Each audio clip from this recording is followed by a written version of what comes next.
selalu berusaha menyimpan sesuatu yang bisa membawa manfaat, baik untuk dirinya, untuk anak cucunya, maupun untuk keluarganya, untuk masa kini dan masa depannya. Kadang simpanan itu berbentuk uang, kadang berupa tanah, lain saat berbentuk pabrik, dan lain sebagainya. Sementara masa depan yang paling pasti adalah akhirat. Jika untuk masa depan dunia kita rela memeras keringat, membanting tulang, pergi pagi dan pulang petang, menyimpan uang, menyimpan tanah, menyimpan pabrik, pernahkah kita merenung jika satu saat kiamat datang, kita dibangkitkan dari kubur masing-masing, berdiri di padang mahsyar untuk mempertanggungjawabkan seluruh kegiatan hidup kita di dunia ini, lalu kita akan menuju ke alam akhirat. Sudahkah kita mempunyai simpanan untuk akhirat kita? Pada pertemuan kali ini saya ingin menyampaikan sebuah hadis di mana Rasulullah sallallahu alaihi wasallam bersabda, "Arba'un min kanzil jannah." Simpanan sorga ada 4 macam. Yang pertama, ikhfa'us sadaqah, menyembunyikan sedekah. Saudara-saudara kaum muslimin, sebagaimana yang kita maklum bahwa Allah Subhanahu wa taala melebihkan sebagian rezeki dari kita terhadap yang lain. Ada yang kaya, ada yang setengah kaya, ada yang miskin, ada yang setengah miskin, dan selanjutnya. Ada yang gajinya kecil tapi penghasilannya gede. Ada yang penghasilannya gede tapi nggak punya gaji. Ada juga yang memang gajinya gede dan penghasilannya gede. Kelebihan rezeki merupakan sunnatullah dan tidak harus membuat kita merasa lebih dari yang lain. Bahkan sebaliknya, kelebihan itu harus membuat kita ringan tangan untuk menolong mereka yang memang memerlukan pertolongan. Kalau saudara diberikan ilmu, maka pertanyaan akhirat cuma satu: ilmumu kau amalkan untuk apa? Kalau saudara diberikan umur yang panjang, pengadilan akhirat juga bertanya satu: umurmu kau habiskan di mana? Tapi kalau saudara diberikan harta, pengadilan akhirat akan bertanya dua: hartamu kau dapat dari mana? Kau belanjakan kemana? Dari mananya ditanya, dan kemananya juga ditanya. Oleh karena kita akan dimintakan pertanggungan jawab, maka amanah yang bernama harta ini harus kita gunakan dengan sebaik-baiknya. Ada penggunaan yang merupakan kewajiban, itu zakat namanya. Ada penggunaan yang sewaktu-waktu, itu infak namanya. Ada yang lebih sewaktu-waktu lagi, dan itu sedekah namanya. Zakat dia terikat oleh haul dan nisab, oleh putaran batas waktu dan ukuran dari harta itu sendiri. Sedangkan infak terikat oleh situasi dan kondisi perekonomian seseorang. Sedangkan sedekah tidak terikat dengan apapun. Dalam kondisi seperti apapun kita bisa melakukan sedekah dengan yang terkecil sekalipun. Sampai-sampai Rasulullah sallallahu alaihi wasallam mengajarkan, la tahqiranna minal ma'rufi syai'an walau an talqa akhaka biwajhin talik. Atau ada hadis, tabassumuka fi wajhi akhika laka shadaqah. Senyumanmu kepada temanmu adalah sedekah. Jadi untuk melakukan sedekah tidak harus dalam berbentuk uang. Dengan ilmu kita bisa sedekah, dengan tenaga kita bisa bersedekah, dengan pikiran kita bisa bersedekah, bahkan senyum kepada teman itu pun sedekah. Jadi kalau sedekah dengan uang memang belum punya uang, nyengir aja banyakin. Itu asal pada tempatnya, jangan lalu ketemu tiang listrik cengengesan. Tentu tidak pada tempatnya dan tidak wajar. Nah, sedekah yang paling dicintai Allah adalah sedekah yang disembunyikan. Artinya, jauh dari sifat riya. Kan kadang-kadang ada orang sedekah itu disebutkan namanya, apa tidak bagus? Kalau memang niatnya ikhlas, ya bagus-bagus saja. Untuk memberikan sugesti kepada yang lain.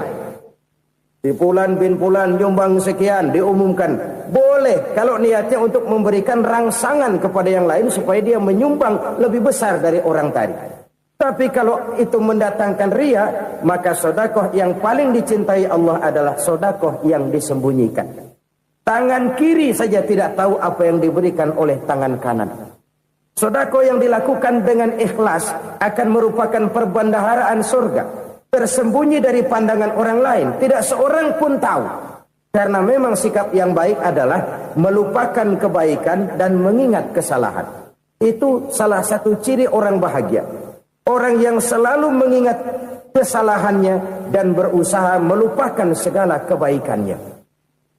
Kalau dia akan berada kebaikan, dia tidak bisa ikut, dia merasa rugi karena dia merasa belum pernah berbuat baik.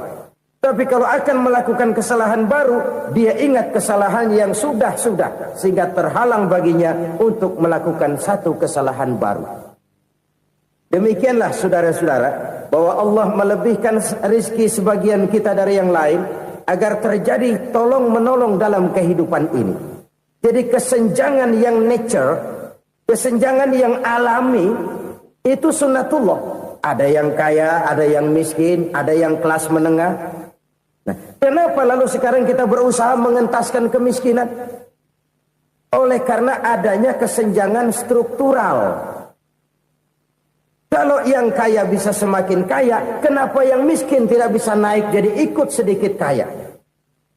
Sebab pada dasarnya Islam adalah agama yang sejak turunnya sudah berupaya memerangi kemiskinan. Bahkan dikatakan kemiskinan itu mendekatkan kepada kekufuran. Orang kalau miskin udah dekat banget sama kafir. Gampang menjadi kafir. Berapa banyak saudara-saudara kita yang oleh karena soal perut, oleh karena soal materi, terpaksa meninggalkan dan menanggalkan akidahnya. Menjual petunjuk yang diberikan Allah dengan kesenangan dunia yang cuma sebentar ini. Na'udzubillah, thumma na'udzubillah. Jadi makin kita sembunyikan satu sedekah, semakin banyak perbendaharaan kita di surga. Sedekah yang paling dicintai Allah adalah sedekah yang disembunyikan. Malahan ada seorang sufi, dia punya kebiasaan kalau pergi sholat Jumat dia bawa uang, itu uang dia taruh di bawah tikar masjid. Dia niat sedekah kepada siapa saja yang nemuin itu duit. Maksudnya apa? Supaya yang nemuin nggak tahu siapa yang punya duit. Demikian dia saking ingin menyembunyikan sedekahnya. Karena sifat riya itu bisa memakan amal kita sendiri. Riya itu termasuk menyebut-nyebut kebaikan kita. Orang yang suka nepuk dada, sedikit-sedikit ngitungnya kalau nggak gua. Tuh kalau nggak gua tuh. Tuh yang belas itu kalau nggak gua, kalau nggak gua. Iya kalau nggak lu kenapa emang? Orang yang suka menepuk jasad.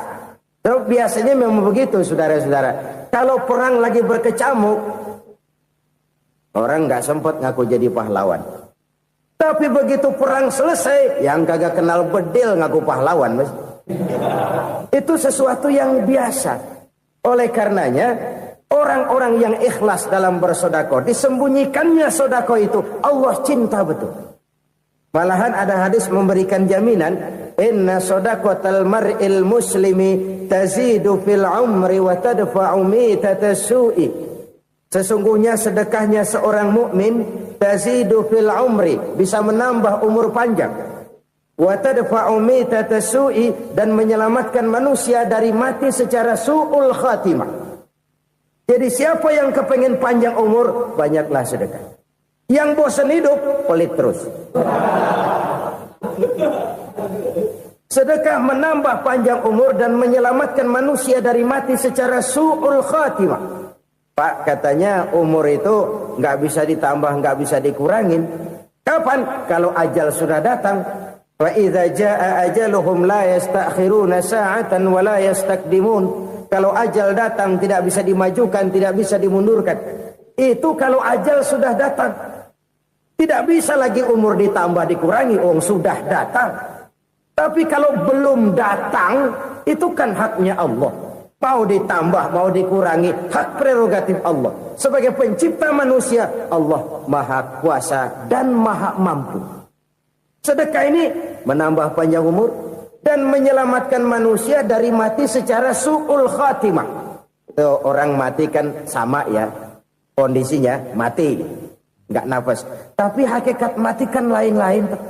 Ada yang mati itu husnul khatimah, baik akhirnya. Misalnya lagi ngaji mati, lagi sholat mati, lagi sedekah mati. Ini yang dinamakan dengan husnul khatimah, baik di akhirnya. Sebaliknya ada yang su'ul khatimah, jelek di akhirnya. Ini yang jadi catatan akhir. Lagi nyekek botol, mampus. Lagi banting kartu, modar. Su'ul khatimah, jelek pada akhirnya. Sedekah menyelamatkan manusia dari mati secara su'ul khatimah. Dan kita semua kepengen mendapat husnul khatimah, jauh dari su'ul khatimah. Oleh sebab itu yang bisa menyelamatkan kita dari penyakit itu antara lain adalah sedekah yang disembunyikan, yang dikerjakan dengan ikhlas karena Allah, tidak karena kepengen dipuji orang, tidak karena ingin dikatakan orang pemurah. Sebab orang dermawan itu orang yang memberi tanpa harus diminta. Kalau masih harus diminta, ya belum dermawan namanya, masih harus diminta. Kalau nggak diminta ya tulus, lolos, polos. Saudara-saudara kaum muslimin rahimakumullah. Harta adalah amanat dan akan kita pertanggungjawabkan. Allah melebihkan rizki sebagian kita dari yang lain agar kita saling tolong menolong, bantu membantu. Nabi janjikan siapa yang meringankan beban saudaranya muslim di dunia, Allah akan meringankan bebannya di akhirat nanti. Sebuah jaminan dari baginda Nabi. Si orang yang kita bantu barangkali tidak bisa membalas, Allah yang akan membalas lewat jalan lain yang tidak pernah kita sangka-sangka. Ada orang tanya, Pak, ini ada orang nyumbang masjid sambil marah-marah, bagaimana? Saya bilang sumbangannya aja ambil, marahnya jangan.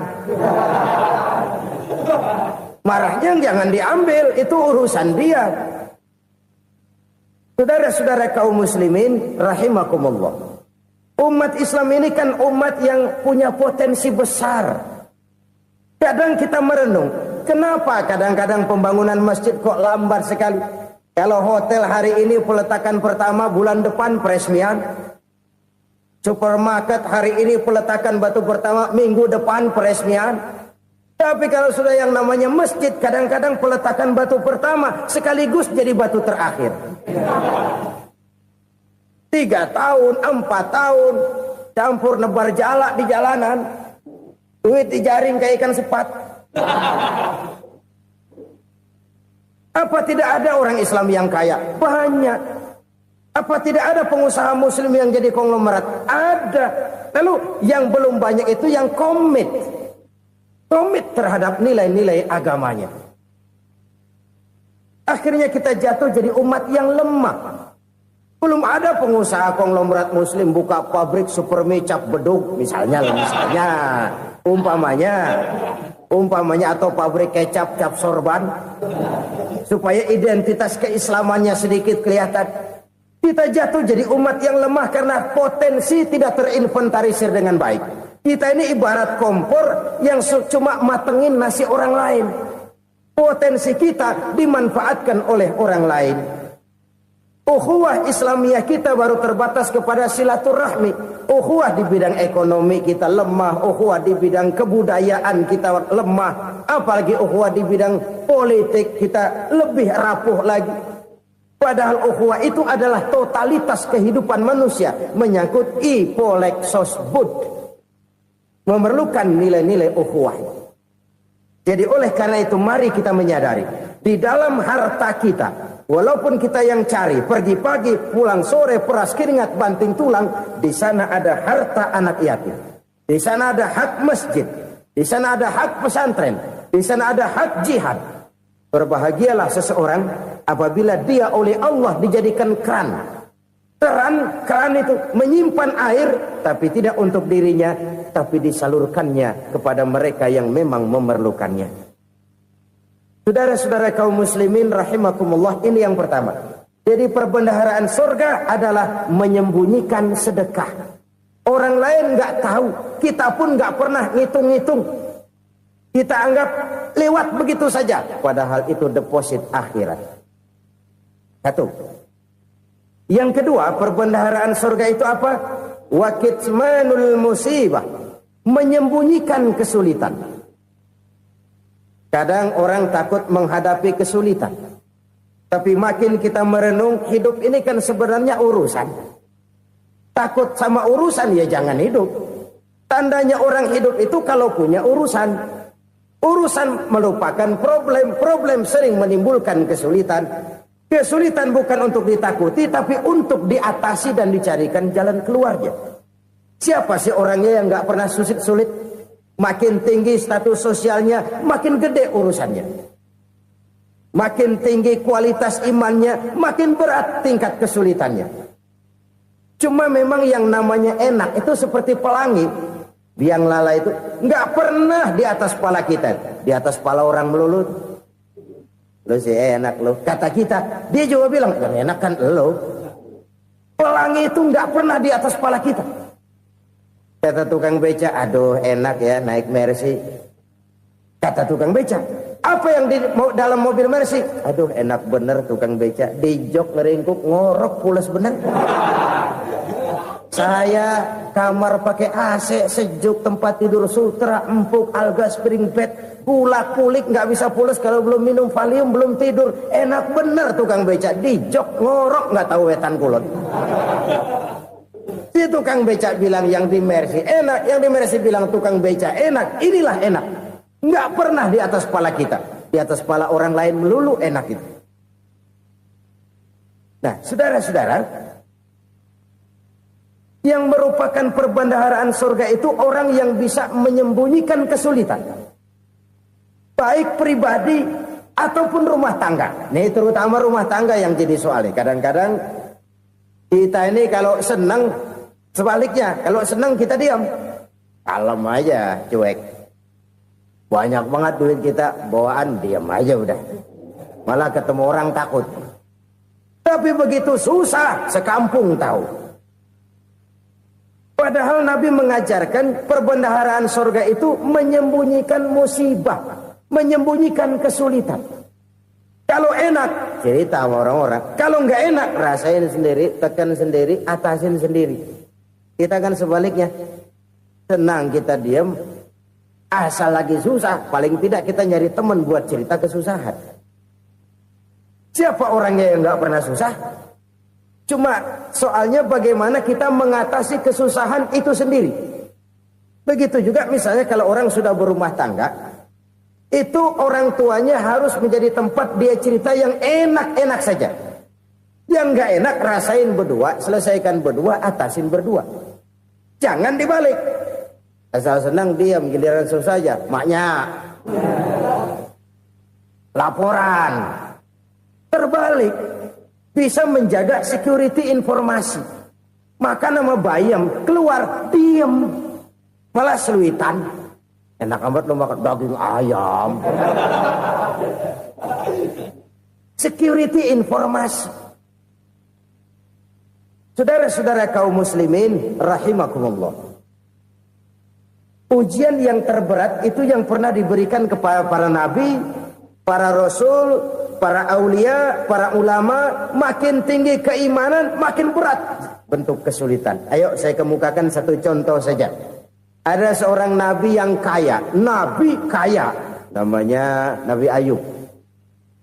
Iblis kalau orang begini kan keki,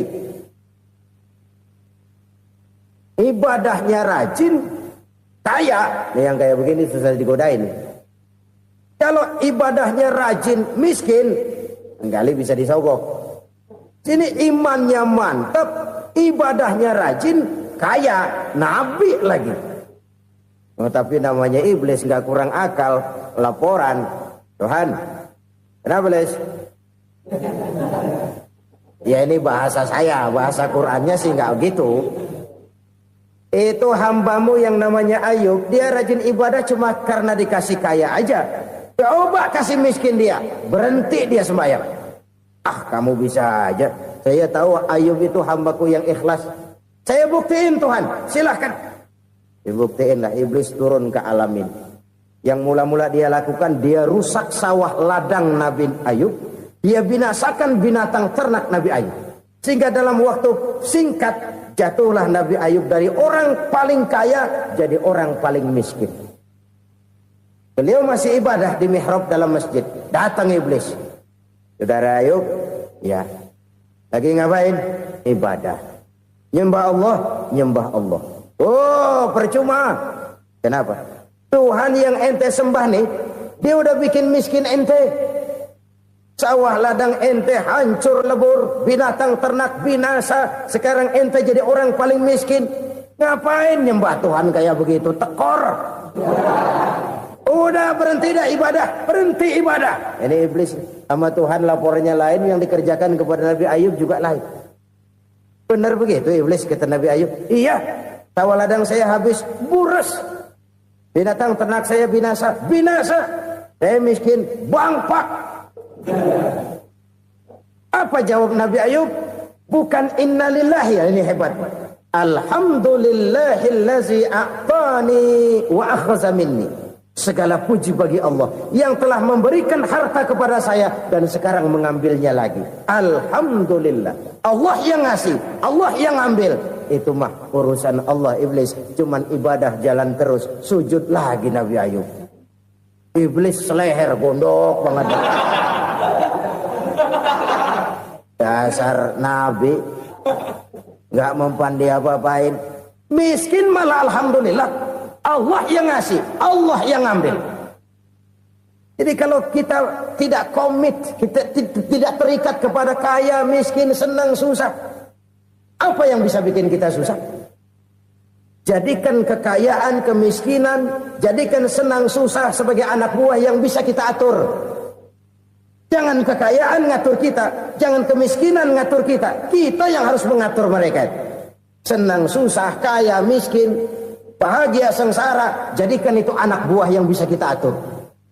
Kalau sekarang kita kaya, lain saat boleh jadi kita miskin, semiskin-miskinnya. Allah yang ngasih, Allah yang ngambil. Tenaga mana yang bisa menghalangi? Ibadah jalan terus. Iblis makin gondok. Dasar Nabi loh. Akhirnya apa? Nabi Ayub dikerjain, diberikan penyakit. Demikian fatal penyakitnya.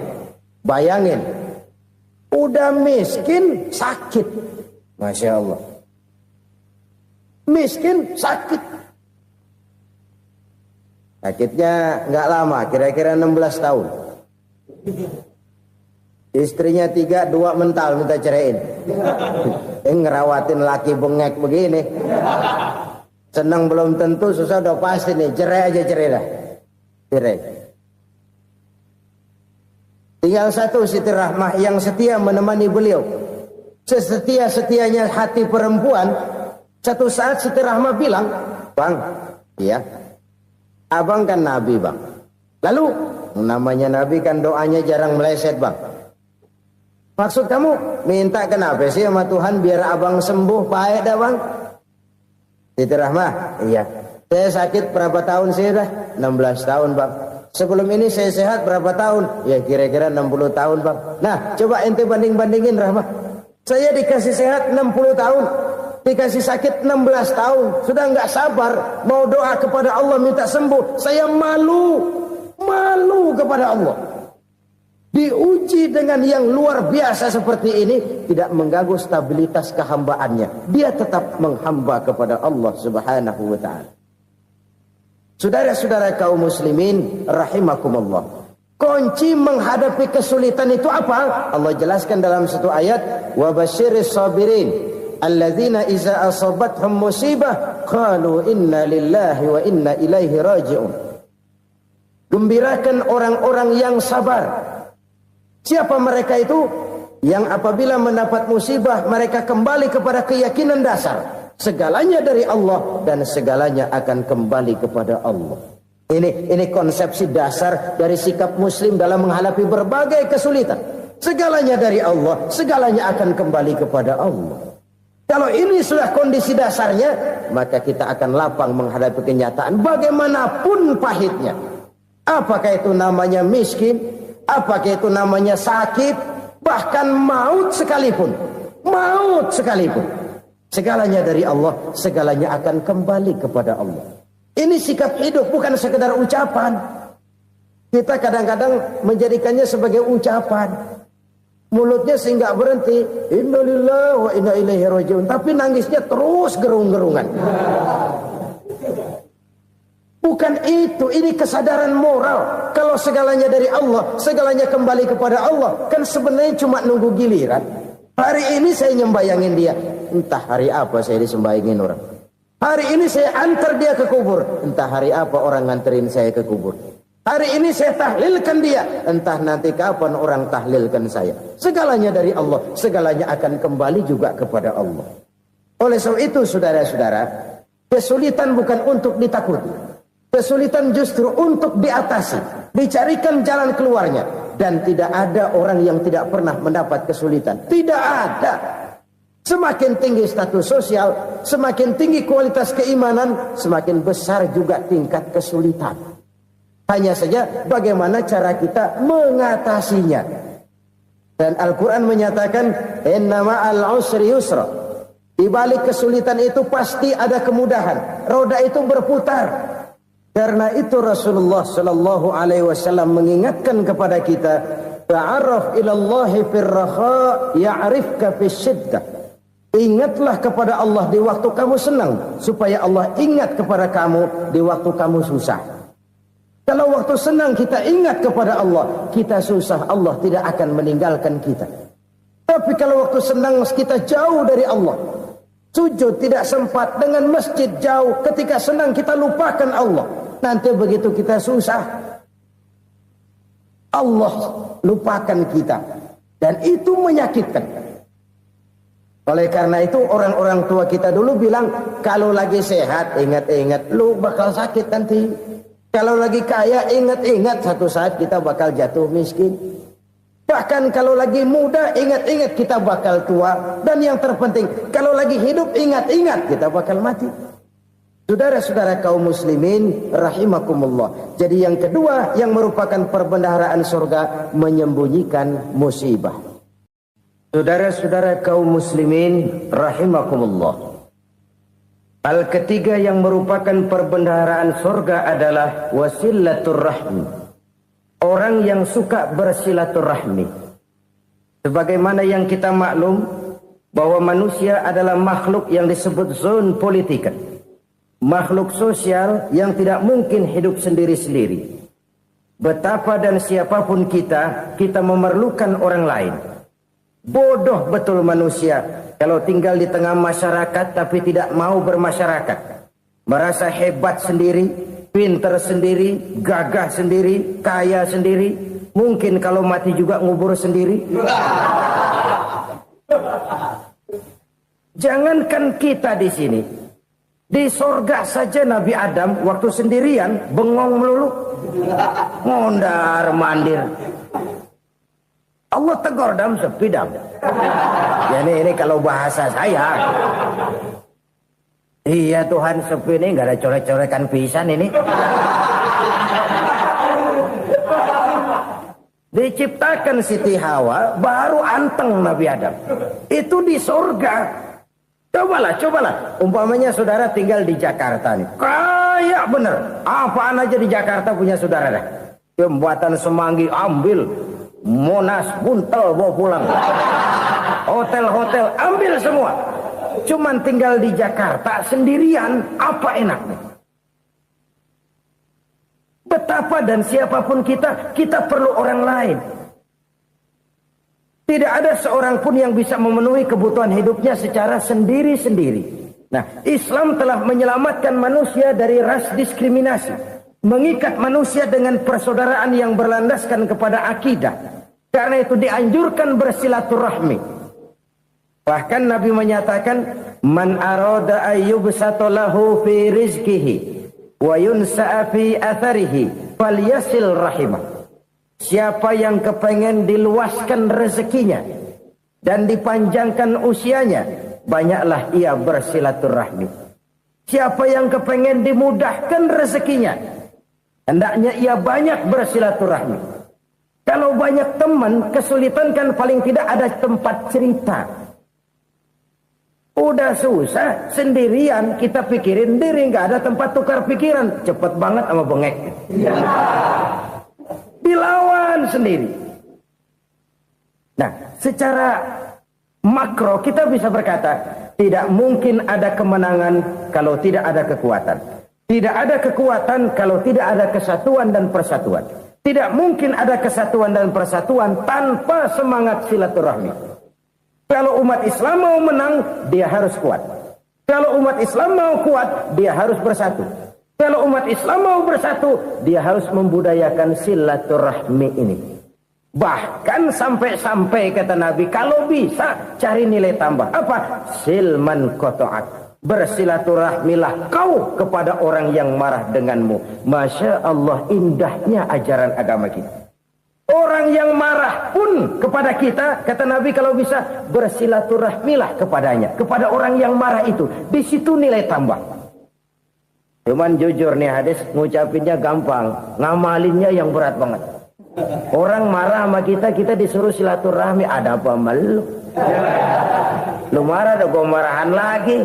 Tunggu pikirin. Saudara-saudara kaum muslimin rahimakumullah. Tapi ini yang diajarkan, bahkan ini yang dicontohkan oleh baginda Rasul. Bagaimana begitu mudah, misalnya satu saat Abu Jahal ini ngatur strategi bagaimana bikin Muhammad celaka. Dia gali lubang di depan tempat tidurnya. Dia tutupin daun korma. Terus dia panggil seseorang, ke sini. Kasih tahu Muhammad, pamannya sakit keras, minta ditengokin. Berangkat orang ini ke sana. Muhammad, labbaik. Pamanmu sakit keras, dia minta ditengokin. Baik, saya akan datang menjenguk beliau. Berangkatlah Nabi ke rumah Abu Jahal tanpa prasangka apapun. Abu Jahal udah pasang setil, selimut 3 rangkap setengah dipakai. Persis kayak orang meriang. Tapi sembari ngintip dari balik selimut.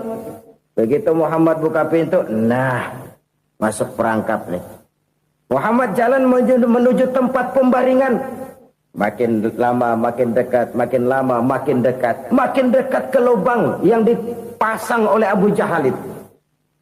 Dalam hati Abu Jahal, terus dah jatuh, mampus dah lu ini. Mampus lu hari ini nih. Apa yang terjadi? Malaikat Jibril datang. Muhammad, pamanmu cuma pura-pura sakit. Di depan tempat tidurnya ada lubang perangkap supaya kamu jatuh ke situ. Sudah, kamu pulang. Balik kanan Nabi. Sudah hampir jatuh ke lubang, balik kanan, pulang. Bayangin kecewanya Abu Jahal. Muhammad dikit lagi, Muhammad dikit lagi. Enggak paman, saya pulang aja. Emosi bangun dari tempat tidur, enggak sadar kalau lagi pura-pura sakit. Lompat ngejar Nabi, dia lupa dengan lubang yang dia gali. Serak, nyemplung sendiri ke dalam lubang.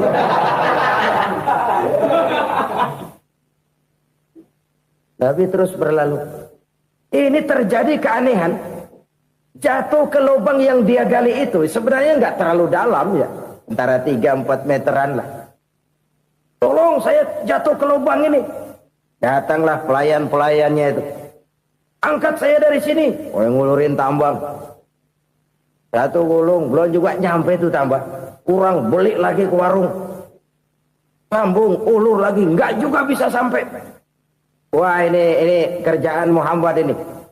Tolong, siapa salah seorang kamu ke rumah Muhammad, kasih tahu encangnya kecebur. Minta ditolongin.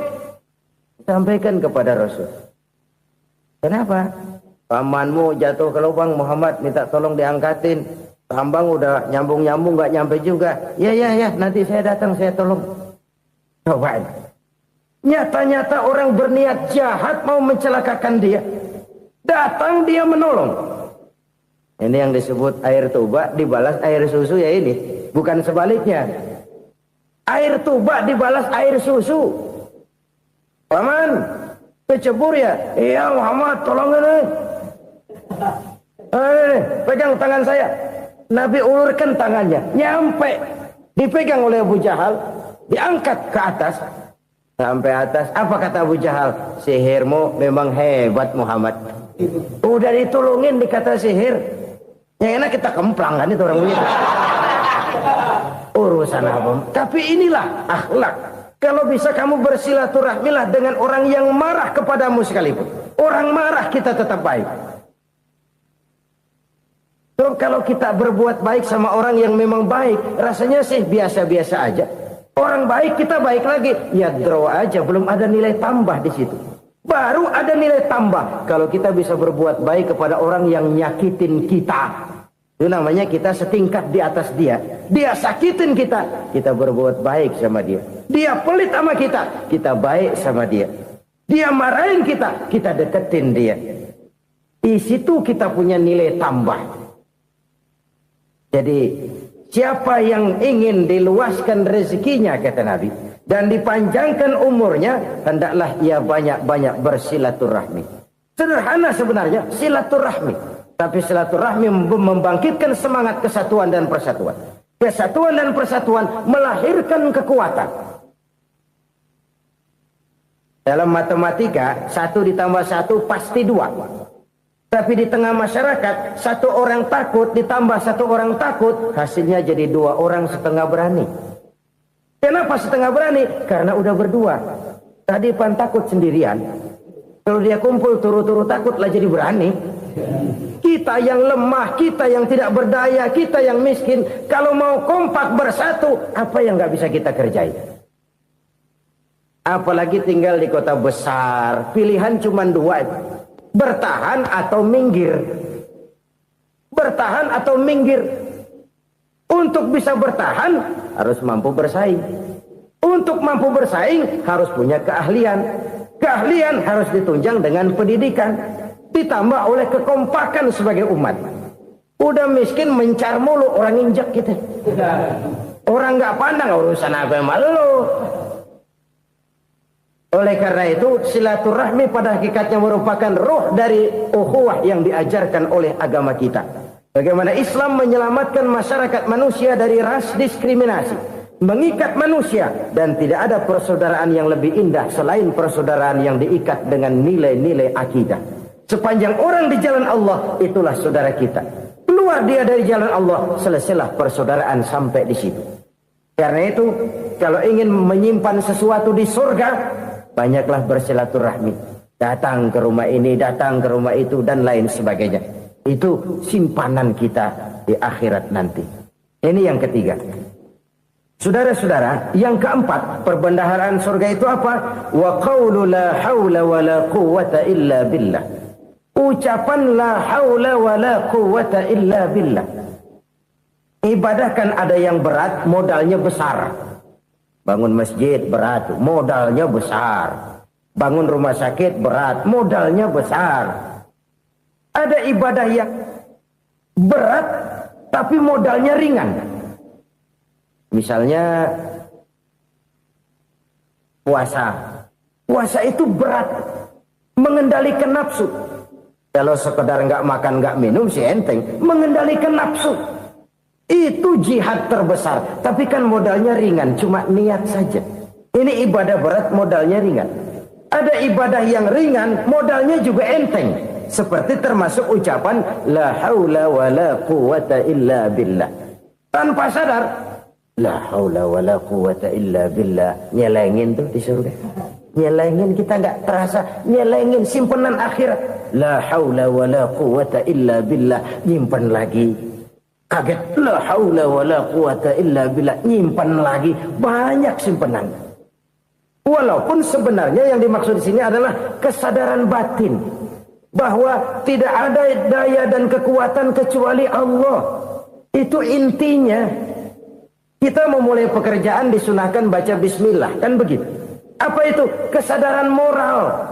Bahwa ini saya bisa kerjakan. Saya kerjakan ini dengan menyebut nama Allah. Kenapa? Kalau Allah tidak memberikan daya dan kekuatan, mana mampu saya kerjakan ini. Maka saya kerjakan ini dengan menyebut nama Allah. Bismillah. Kesadaran moral. Manusia hanya wajib berusaha, tapi nggak pernah wajib berhasil. Banyak hal-hal yang kalau kita renungkan secara rasio nggak mungkin. Tapi jadi kenyataan. La haula wa la quwata illa billah. Tidak ada daya dan kekuatan kecuali bagi Allah semata-mata. Kesadaran moral akan kelemahan dan keterbatasan makhluk bernama manusia. Kadang kita kagum dengan otak, tapi kita sering lupa sama yang bikin otak. Padahal bagaimanapun hebatnya otak, yang bikin otak pasti lebih hebat dari otak. Nggak percaya, silahkan otak-otakan. Inilah kecenderungan. Kita kagum dengan pesawat-pesawat mutakhir, bukan main, besi gede banget terbang itu. Alangkah hebatnya. Lalu apa yang bikin otak tidak lebih hebat dari itu semua? Kita puji laut. Apa yang bikin laut tidak lebih hebat dari laut itu? La haula wa la quwata illa billah. Tidak ada daya dan kekuatan kecuali Allah. Apa yang bisa kita lakukan? Kalau tidak karena daya dan kemampuan yang diberikan oleh Allah kepada kita. Lahirlah sikap tawadu, rendah hati. Tidak melonjak menjadi angkuh dan sombong. Sadar akan kelemahan dan keterbatasan diri. Sebagai makhluk yang diciptakan oleh Allah subhanahu wa ta'ala. Jadi satu sisi ini ucapan yang berpahala. La haula. Jadi wiridan. Pada sisi lain ini kesadaran moral.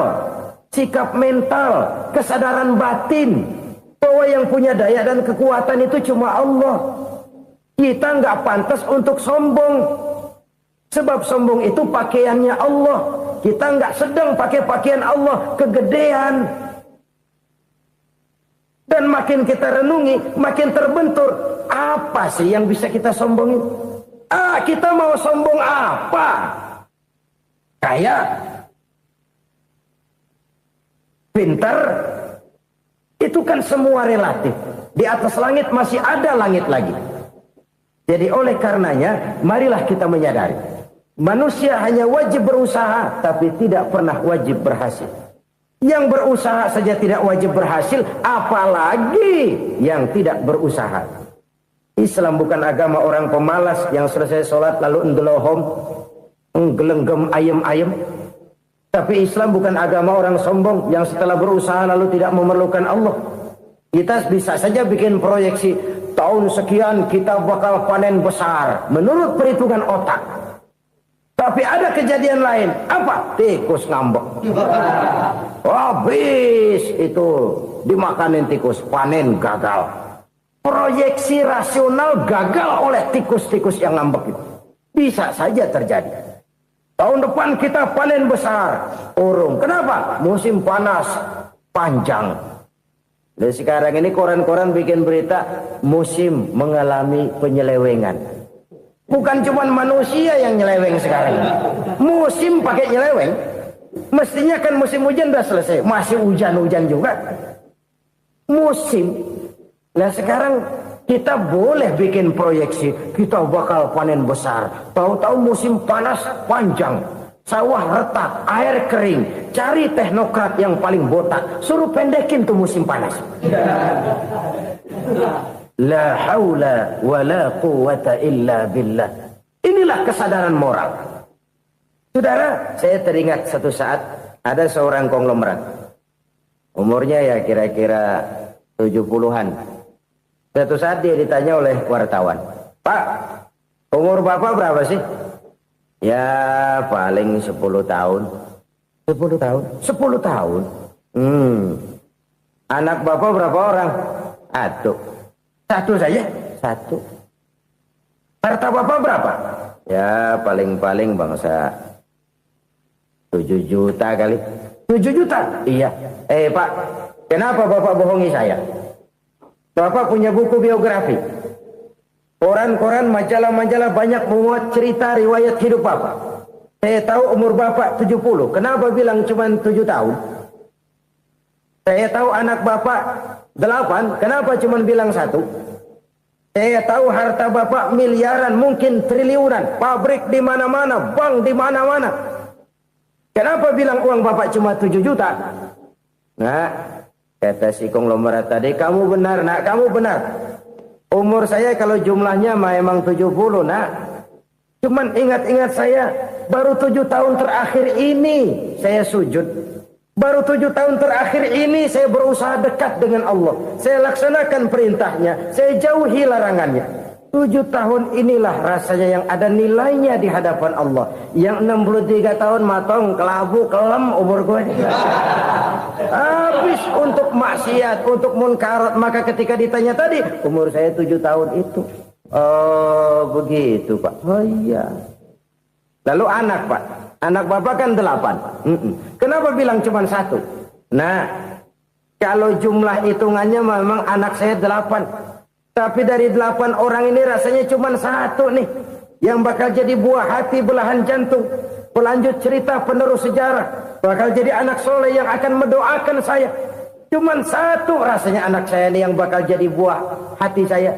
Besar-besaran saya. Yang akan mendoakan di kubur saya. Yang akan mendoakan di akhirat saya. Yang 7 orang mana, Masya Allah, yang atu tenggeng, yang atu nyekek botol ngolo, yang atu nggak karu-karuan. Makanya saya bilang 1 anak saya yang akan bisa mendoakan saya. Oh begitu Pak. Iya. Nah harta Pak, harta bapak kan triliunan, pabrik bapak di mana-mana, uang bapak hampir di tiap bank-bank besar. Kenapa bilang cuma 7 juta? Betul kau nak. Harta saya kalau jumlahnya memang miliaran, triliunan mungkin. Tapi yang saya ingat baru 7 juta tuh yang saya belanjakan di jalan Allah. Saya nyumbang masjid, saya santuni yatim piatu, saya bantu pembangunan pesantren, saya bantu pembangunan rumah sakit Islam. Itu yang akan saya bawa pulang ke akhirat, yang 7 juta itu. Yang triliunan itu nanti akan diperebutkan oleh anak-anak saya sebagai waris saya. Jadi harta saya 7 juta itu yang bakal nemenin saya di akhirat. Yang akan saya bawa pulang jadi teman saya. Saudara-saudara kaum muslimin, jangan-jangan orang tua itu adalah kita-kita ini. Jangan-jangan kita-kita ini adalah orang tua itu. Jangan-jangan itu potret dari diri kita masing-masing. Dari sekian umur yang diberikan Allah, berapa tahun yang ada nilainya di hadapan Allah? Dari sekian anak-anak yang merupakan amanah, berapa yang akan mendoakan kita sebagai orang tuanya menjadi anak soleh? Dari sekian banyak harta yang diberikan Allah, berapa yang akan kita bawa pulang menghadapnya nanti, yang kita belanjakan di jalan Allah? Ini sebuah potret kehidupan. Karena itu kita kembali kepada la haula wa la quwwata illa billah. Kita wajib berusaha, kita wajib berikhtiar. Selebihnya, segala daya dan kekuatan hanya milik Allah saja semata-mata. Satu kesadaran batin dari setiap pribadi muslim.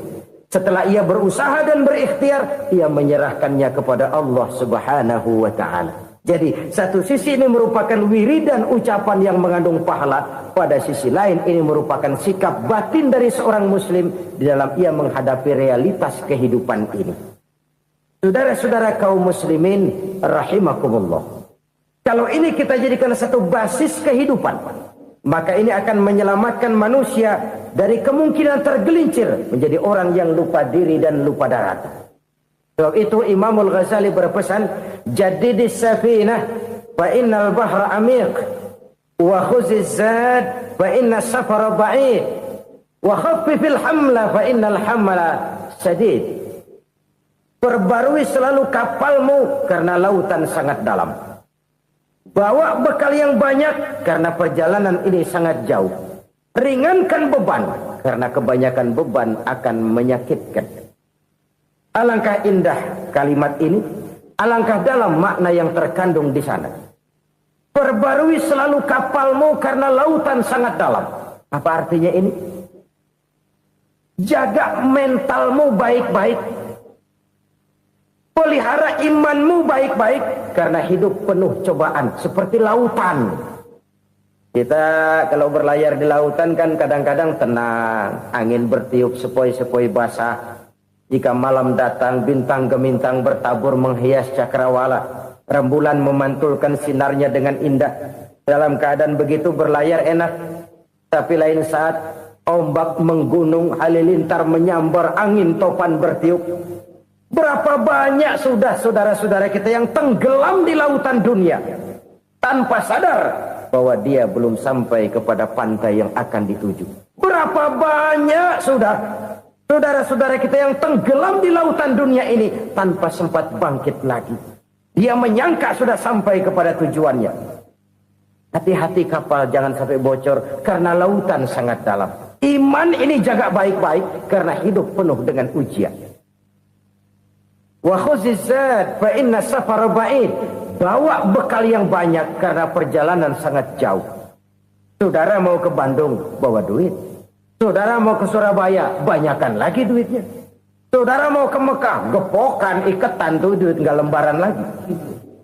Makin jauh perjalanan, makin banyak bekal yang harus kita bawa. Kalau saudara dari Jakarta mau ke Surabaya, kagak bawa duit berangkat juga, itu sih bukan berani namanya, nekat. Sampai Surabaya belum tentu, sengsara di jalan udah pasti. Kenapa? Nggak bawa bekal berangkat. Sama juga kita nih, misalnya belum sempat sembahyang, mati. Waduh, berani banget orang. Belum punya bekal, mati. Sengsara di jalan. Atau bekal tidak cukup. Dari Jakarta saudara mau ke Surabaya, bawa duit 500 perak.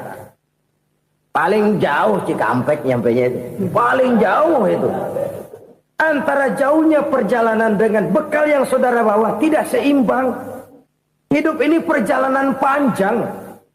A walking tour. Dimulai dari alam arwah. Sebelum jasad diciptakan, roh diciptakan lebih dulu. Dari situ pindah ke alam rahim. Dari alam rahim pindah ke alam dunia. Dari alam dunia pindah ke alam barzah. Baru menuju akhirat. Satu perjalanan panjang. Kalau bekal tidak bawa, sengsara di jalan. Bawa bekal yang banyak karena perjalanan ini sangat jauh. Wa khaffifil hamla, ringankan beban karena beban itu cuma akan menyulitkan. Kalau bekal itu sih keperluan, tapi beban nggak kita perluin, cuma ngeberat-beratin. Apa ini beban? Dosa, kecurangan, kebatilan, kezoliman, ketidakadilan, kesewenang-wenangan. Itu akan jadi beban kita di akhirat. Alangkah celakanya, perjalanan panjang, bekal tidak bawa, beban kelewat banyak, alamat sengsara di jalan. Pahala tidak ada, dosa berlipat ganda. Na'udzubillah, summa na'udzubillah. Kalau kita rangkum nasihat Al-Ghazali dengan kisah si konglomerat tadi, kita akan mengambil kesimpulan. Pertama, bekal terbaik dalam menghadapi gejolak kehidupan ini tidak lain adalah iman. Yang kedua, pahala dan dosa. Dua hal kontroversial. Pahala adalah bekal, dosa adalah beban. Tapi kita sekarang kan tidak begitu terangsang kepada yang abstrak. Orang berlomba mencari yang konkret-konkret saja. Yang real. Kalau memang dosa, benjol dong. Kira-kira begitu. Kira-kira begitu. Persis orang Yahudi dulu.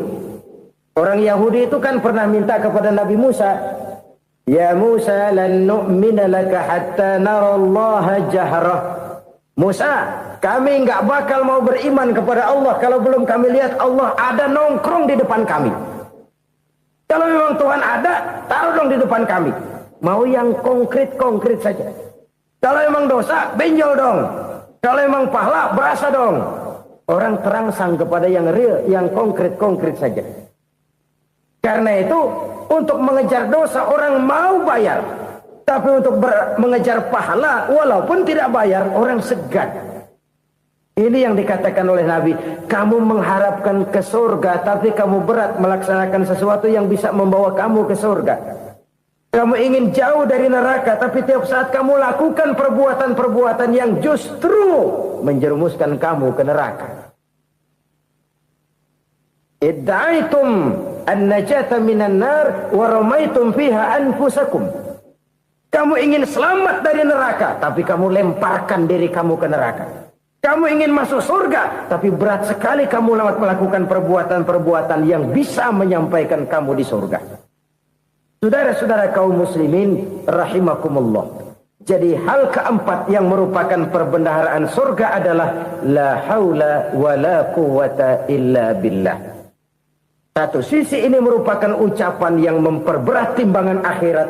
Pada sisi lain ini merupakan sikap hidup seorang muslim. Kesadaran batin yang sangat dalam bahwa tidak ada daya dan kekuatan kecuali Allah. Dan itu kita simbolkan pada saat memulai pekerjaan dengan Bismillah. Dengan menyebut nama Allah. Satu kesadaran moral. Saya hanya bisa melakukan ini karena diberikan daya dan kekuatan oleh Allah. Lahirlah sikap tawadu, rendah hati, tidak melonjak menjadi angkuh dan sombong. Saudara-saudara, sampai sini dulu jumpa kita kali ini. Semoga 4 perbendaharaan surga ini dapat kita lakukan, yang kelak akan merupakan bekal kita di kemudian hari nanti. Amin ya rabbal alamin. Bapak-bapak, ibu-ibu, saudara-saudara kaum muslimin rahimakumullah. Di dalam kehidupan kita sebagai seorang muslim, minimal 5 kali dalam sehari semalam kita mendengar seruan untuk mendirikan solat yang disebut azan.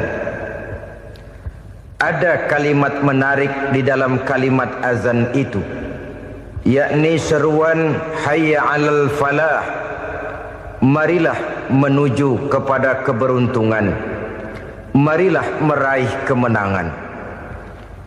Seruan ini adalah kecenderungan dari setiap manusia, apapun warna kulitnya. Artinya, setiap orang dalam hidup selalu ingin meraih dan mencari kemenangan. Kemenangan akan melahirkan kepuasan batin, dan kepuasan batin memberikan kebahagiaan. Sedangkan kekalahan melahirkan penderitaan batin, dan penderitaan batin menjerumuskan seseorang di dalam berbagai bentuk kerugian. Jikalau inilah seruan azan, maka masalahnya ialah apa yang menyebabkan kita meraih kemenangan. Al-Quranul Karim memberikan tuntunan dan ajaran kepada kita bahwa orang-orang yang memperoleh kemenangan itu tidak lain adalah orang-orang yang bertakwa. Hanyalah mereka yang bertakwa kepada Allah Subhanahu wa ta'ala pada akhirnya akan tampil sebagai pemenang. Lalu siapa orang yang bertakwa itu? Dijelaskan dalam awal-awal Al-Baqarah, orang yang bertakwa yang akan meraih kemenangan. Pertama, allazina yu'minuna bil ghaib, yaitu orang-orang yang beriman kepada yang gaib. Percaya bahwa ada alam yang gaib, alam yang abstrak, alam yang tidak bisa dijangkau oleh salah satu daripada panca indera kita. Mereka percaya dan beriman kepada adanya malaikat, beriman kepada adanya iblis dan jin, beriman kepada adanya alam kubur, beriman kepada adanya alam mahsyar, beriman kepada adanya alam akhirat, beriman kepada adanya surga dan neraka. Beriman bukan cuma sekedar beriman dalam ucapan bibir saja, tetapi beriman yang nilai iman itu mampu mewarnai gerak dan gaya hidupnya. Iman yang meresap sampai ke tulang sumsum, kemudian memberikan dampak positif di dalam kehidupan manusia. Alam, kita tahu, adalah sesuatu yang selain Allah, dan Allah bukanlah alam. Apapun namanya selain daripada Allah, itu adalah alam.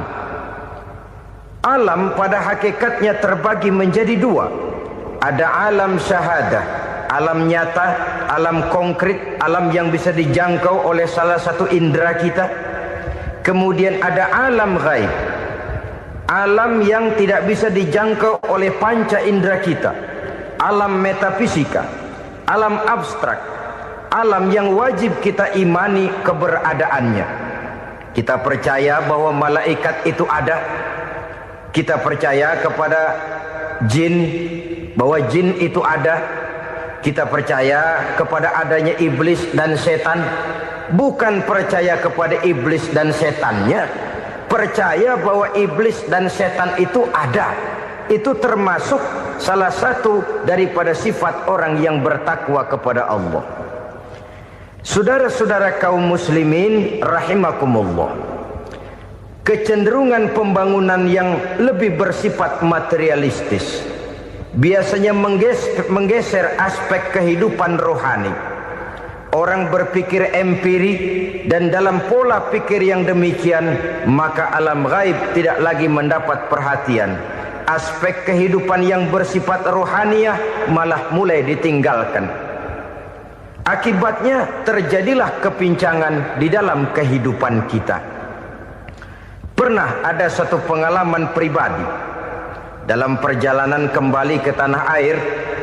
Dalam pesawat di sebelah kanan saya duduklah seorang Jerman namanya Heiner Simonsen. Iseng saya ajak kenalan, saya ajak ngobrol, saya tanya dia. Saya bilang, Mas Heiner ini, kalau pesawat yang kita tumpangi ini jatuh ke bawah, kira-kira apa yang bakal terjadi, Mas? Dia bilang, kita semua akan mati. Begitu? Ya. Oke. Apa itu mati? Tanya saya. Dia bilang, untuk tahu apa itu mati, kita harus tahu lebih dahulu apa itu hidup. Saya pikir nih bule bisa ngomong juga. Baiklah kata saya. Apa hidup menurut Anda itu? Oh, hidup itu dia bilang, kalau seluruh anggota badan kita bekerja secara normal, paru-paru memompa darah secara normal, jantung berdetak secara normal, sel-sel tubuh bekerja secara fit, dan organisme tubuh hanya mau bekerja secara normal, dia bilang, kalau kita memberi makan yang cukup, menu yang teratur, dan gizi yang lengkap. Saya bilang, kesimpulannya apa, Ner? Dia jawab, hidup adalah dari tangan ke mulut. Life is from the hand to the mouth, kata dia. Hidup adalah dari tangan ke mulut. Jadi masalah hidup tidak lebih daripada masalah isi perut. Orang pergi pagi, pulang sore, peras keringat, banting tulang, perut yang dibelain. Saya bilang, you are wrong. Sampean salah, Ner. Kamu orang Islam bukan? Bukan. Pantas. Kenapa saya salah? Dia bilang, ya jelas salah. Salahnya di mana? Kamu ini manusia. Kalau hidup cuma dari tangan ke mulut, saya bilang, kambing di kampung saya juga begitu pikirannya, Ner. Itu kambing di kampung saya, asal perutnya kenyang, sudah hidup dia. Perkara besok bagaimana, lusa prospeknya macam mana, bulan depan ada apa, kambing nggak pernah mikir. Di kampung saya kambing juga pikirannya begitu. Kamu Kristen ya? Tadinya. Loh kok tadinya, lalu apa sekarang kamu ini? Dia bilang, sekarang saya netral. Saya tidak beragama, tapi saya percaya kepada Tuhan sebagai pencipta alam. Saya ingat benar dia bilang, I haven't any religious, but I believe to God as the creator of the world. Kenapa bisa netral begitu, Ner? Habis saya bingung katanya. Islam bilang Islam baik, Kristen bilang Kristen baik, Hindu Buddha bilang Hindu Buddha baik, semua agama baik. Saya netral sekalian, nggak beragama. Yang penting saya percaya kepada Tuhan. Saya bilang, Ner, kamu ini kayak orang mau beli celana, lalu bingung. Yang satu bilang Levi's bagus, yang satu bilang Blue Jean hebat, yang satu bilang Wool England hebat. Celana ini hebat, celana itu bagus, celana ini hebat. Semua celana bagus, kamu bingung. Akhirnya netral, tidak pakai celana. Itu juga salah. Saya pikir-pikir, kemudian saya melihat bahwa dua pola berpikir Heiner ini nampaknya sudah mulai menggejala di lingkungan masyarakat bangsa kita.